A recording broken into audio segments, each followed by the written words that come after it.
Hello guys, welcome back to my video. Today, as usual, I will be sharing with you about the things that I learned from Corporate Finance class by Professor Sembel at IPMI International Business School. In last week, we learned about basically three things. So about the fraud, and then about the movie review that we had as a group assignment, and then the very last one was about the international finance.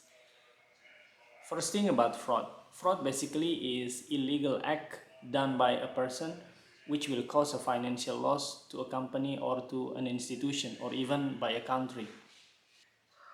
And basically, fraud could happen due to three things that often called as triangle of fraud, which are the opportunity and then the pressure, and then the last one is justification by the person who committed the fraud.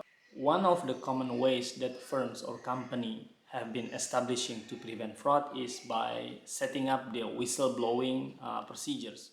Next things that we learned in last week class was about the movie review as part of our group assignment. As we are consisting of 4 groups, so there were 4 movies that we were reviewing. We supposed to be learning 4 key takeaways out of those movies.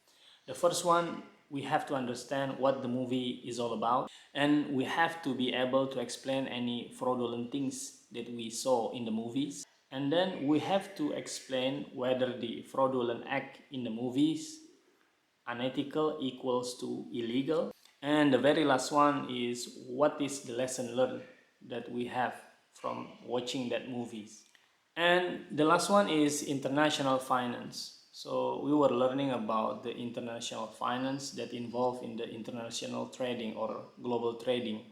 We also learn about the forward market, currency futures contract, and also options market. So basically forward market is a market that will enable a multinational company to lock the exchange rate at which they will sell or they will buy the exchange rate with certain quantity of currency at certain time in the futures.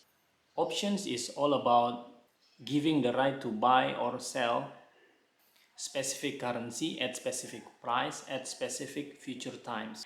In option, the right to buy is called call options and the right to sell is put options. And the very last one that we learn is about the arbitrage. So actually arbitrage is about doing transaction, which is buying and then selling a same or similar asset at 2 different markets and try to gain any specific profits from these transactions. So that would be all from me in this video. Again, hopefully you could get good takeaways from this video, and then see you again in my next video. Thank you and bye bye.